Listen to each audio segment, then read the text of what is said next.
Olá pessoal, meu nome é Anderson, é um prazer receber você aqui no nosso canal Filosofia Nossa de Cada Dia para mais um vídeo. Hoje nosso tema é História, nós falaremos sobre as guerras médicas. Mas antes da gente continuar, eu queria pedir a você que, caso ainda não seja inscrito no nosso canal, que se inscreva, que acione as notificações, que curtam nossos vídeos e nos acompanhe sempre por aqui. Talvez você que não seja um curioso de história, não tenha estudado e não se lembre, né, porque estudou faz vários anos, provavelmente você já viu falar ao menos de um confronto das Guerras Médias, né, que foi o combate das Termópilas, onde Leônidas e seus 300 combatentes, né, sua guarda pessoal, enfrentaram os persas durante 3 dias, né, num nível significativo de inferioridade. Esse episódio ele foi bastante conhecido em razão do filme 300, né, que foi dirigido pelo Zack Snyder, uma adaptação dos quadrinhos do Frank Miller, né?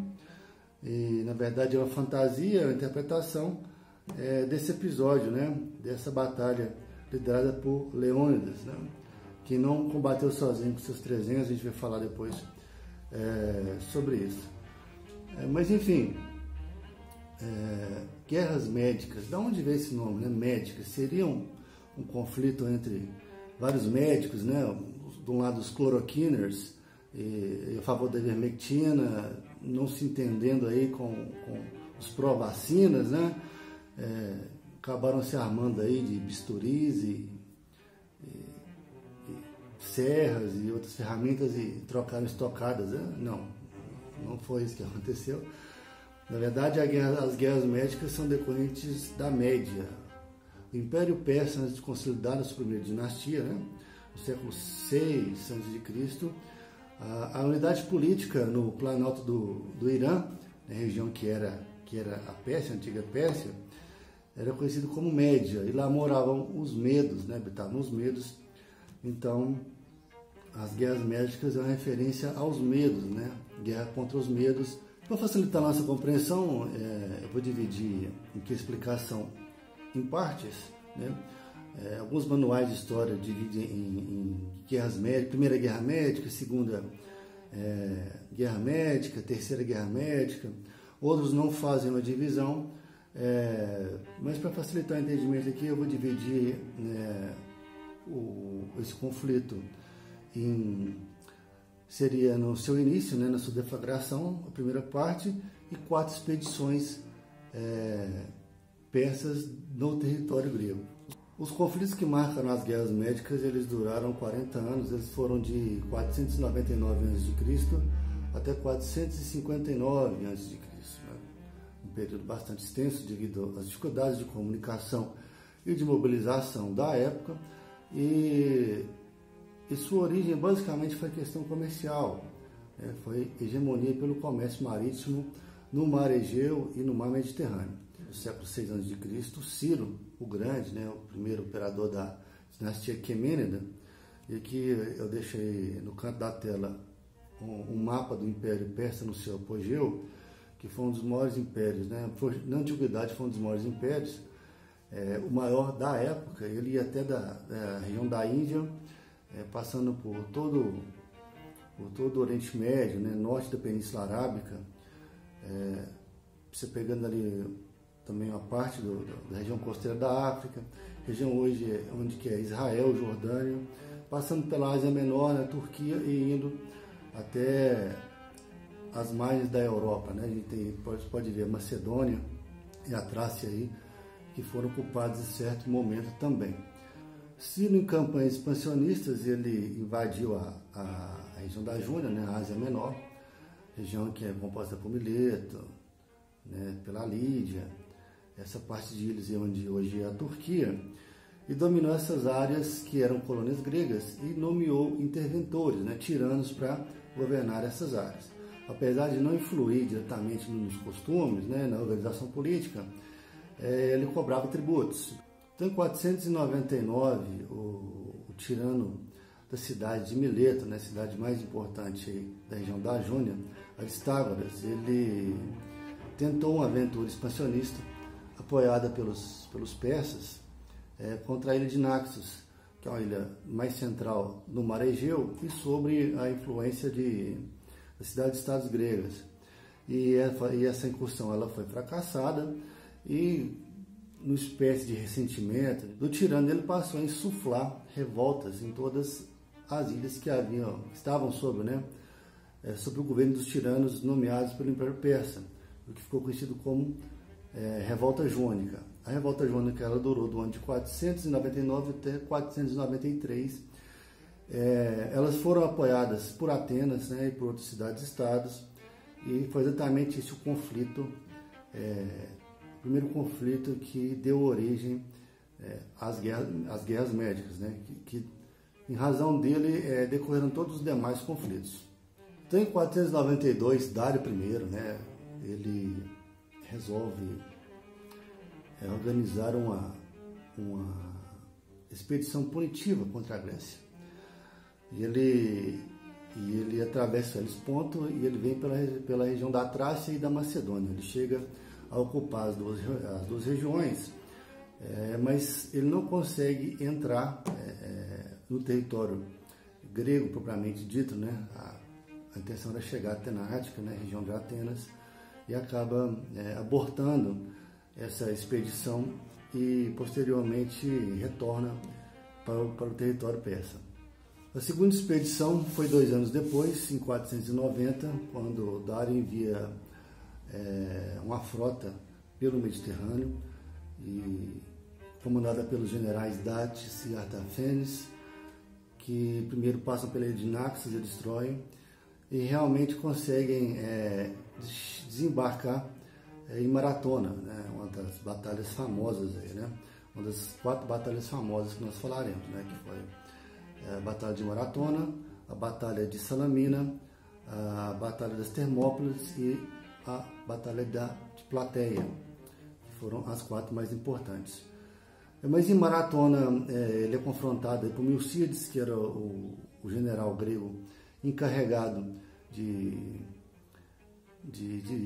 parar, de confrontar os persas, e durante o desembarque da frota no porto de Maratona, os gregos, numa quantidade completamente bem inferior, 10 mil para 50 mil, eles conseguem repelir a invasão, obrigando os persas a baterem em retirada. Mais famosa, a terceira expedição, foi comandada por Xerxes, filho de Dário, que foi representada no cinema pelo Rodrigo Santoro, através de uma figura bastante exótica, mas foi essa expedição que inspirou o filme, e foi essa expedição aí onde ocorreu a Batalha das Termópilas, Termópilas significa portões quentes, que era uma parte de desfiladeiro, onde os espartanos, os 300 espartanos, Leônidas e seus 300, acompanhado por cerca de 7 mil fócios, que eram gregos da região da Fócia, eles enfrentaram ali, seguraram os persas por 2 dias, numa proporção de 7 mil para 100 mil seria, mas é um número aproximado. Alguns falam mais, alguns falam menos, mas falam até 100, 120 mil soldados persas, E tem aquela frase curiosa, que realmente é verdade, que depois de ameaçar várias vezes o Leônidas e seus 300, Xerxes disse que eles tinham tantos arqueiros que as flechas persas encobririam o sol. Leônidas disse: então nós lutaremos na sombra, segurar o efetivo persa por 2 dias, em razão do tamanho das lanças dos soldados gregos, eles tinham vantagem, já que as Termópilas eram um desfiladeiro bem apertado, onde a vantagem numérica dos persas ela era derretida, basicamente. Mas depois do 3º dia, você tinha lá um pastor de ovelhas, Eufiates, que ele traiu os gregos e, através de um caminho nas montanhas que contornavam o desfiladeiro, ele entregou a posição, entregou esse caminho para os persas. Os fócios, que eram mais de 1000, que ficaram encarregados de defender essa posição, eles amarelaram completamente e fugiram. E então os 300 eles foram massacrados, né? Mais outras centenas de soldados. Depois do episódio das Termópilas, os persas eles marcharam em direção a Atenas. Os atenienses eles souberam dessa derrota espartana e decidiram evacuar para a ilha de Salamina, né? Cidade aberta, quase o que os franceses fizeram na Segunda Guerra Mundial, né? Quando os nazistas cercaram Paris, por evacuar as tropas, declarar Paris cidade aberta, né? Por medo dos nazistas destruir todo o patrimônio cultural da cidade. Mas mesmo assim os persas eles invadiram Atenas e incendiaram a Acrópole e pilharam, né? E quem não foi possível evacuar, quem que eles encontraram, né, foi sendo morto e estuprado. Na segunda expedição havia um arconte, um general grego, ateniense, chamado Temístocles. Ele foi representado no segundo filme, né, dos 300, na continuação. Ele tinha uma estratégia diferente de Milcíades. Ele queria atrair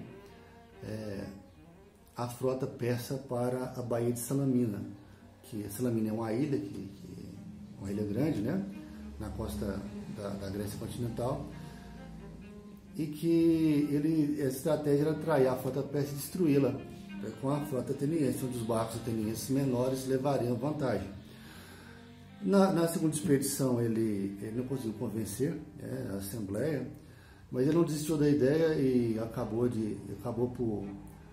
por esse período, né, de 10 anos, ele trabalhou na construção de navios, né, para aumentar a frota ateniense, porque ele sabia que futuramente teriam mais problemas, né, mais incursões, e ampliou o porto de Pireu, e chegou 10 anos depois com essa terceira expedição, né, com Atenas tomada e a Acrópole incendiada. Ele decidiu colocar essa estratégia em execução.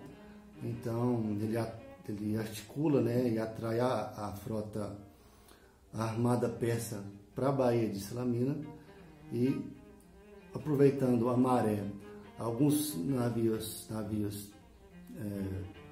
persas, eles, por serem muito pesados, né, e ter um calado maior, eles encalham e batem cabeça, não conseguem manobrar, e os navios trirremes atenienses eles conseguem atacar os navios persas, incendiá-los na maioria, e massacram basicamente a frota persa, levando a essa vitória da Batalha de Salamina, né, que é uma das batalhas mais famosas de todo o evento, o que obriga Xerxes a recuar para a região da Ásia Menor. No ano seguinte ocorre a última expedição, a quarta expedição, onde Mardônio ele é nomeado comandante das forças persas, que faz uma incursão por terra e novamente consegue chegar em Atenas e novamente incendeia a cidade. A população foi novamente evacuada para Salamina, só que dessa vez os atenienses eles pediram apoio para o exército espartano, que estava combatendo em outras posições, e o exército espartano ele vem em apoio aos atenienses. Mardônio e seus persas, ao saber disso, eles resolvem recuar e deslocam para a região de Plateia, que é um pouco a norte de Atenas, e lá eles confrontam o exército espartano, e o exército espartano destrói as forças persas completamente, né? Sem piedade alguma. E no mesmo dia da Batalha de Plateia ocorreu uma batalha na região da Jônia entre gregos e persas, a Batalha de Mycale, onde os persas também foram derrotados. Mas mesmo com as forças persas principais aniquiladas, os gregos ainda precisaram de mais de 20 anos para derrotar, para expulsar as pequenas guarnições persas que ficaram no decorrer do continente das ilhas, né? Que as forças persas vinham ocupando, né? Elas iam progredindo e deixavam ocupações, né? E essas várias posições tiveram que ser expurgadas aí durante vários anos. Só em 449 que foi firmado um tratado de paz. Essas se comprometiam a deixar o Egeu, e os gregos poderiam comerciar livremente pelo Mediterrâneo, inclusive pelo Mediterrâneo Oriental. Então, pessoal, encerramos por aqui. Espero que vocês tenham gostado da nossa temática de hoje.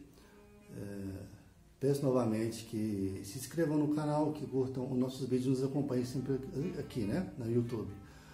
Obrigado e até a próxima.